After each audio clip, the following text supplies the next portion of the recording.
Phoenix, I really like what Jalen Smith has done in this game. He's been patient. Charge right there. Charge called on Michael Frazier. 3. You're going to be incredibly valuable to your team.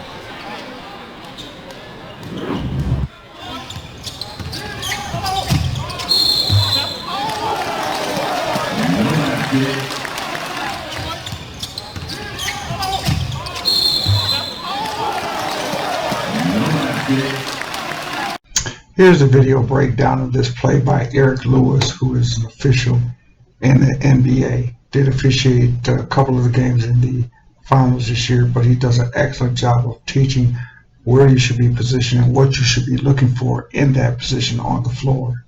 Let's go with the first slide. Eric says you can see from the snapshot where the official's eyes are on the start of the play. And here we see the C is looking at the primary defender, and the lead has the secondary defender coming up. On our second slide, Eric says here you see that C's eyes are now on the ball handler, which is a red flag.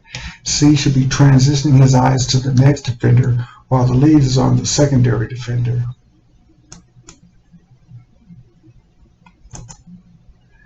If you look at the C's head direction, it's still on the offensive player while the lead is on the secondary defender.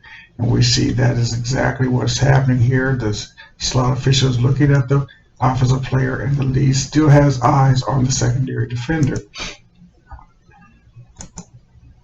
Now the C has to pick up both players, which does not allow C time to evaluate the legality of the defender faster than the lead can.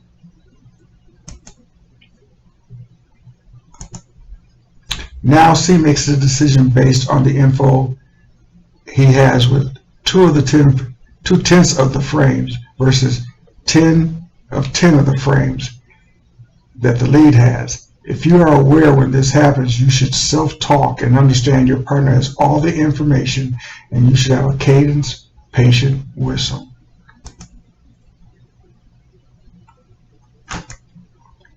The reason I have a block is the defender does not maintain being in the path when the offensive player changes directions. You can see the left foot of the ball handler in respect to the left foot of the defender. Also, the defender turns sideways into the ball handler, which causes the contact.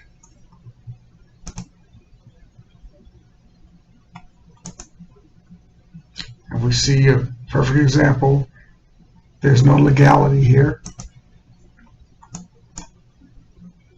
And here's another slide. So in these situations where there could always be double whistles, you should discipline yourself to be aware that a double whistle could happen and pause before signaling. Both are at fault thinking that there would not be 2 whistles on this play.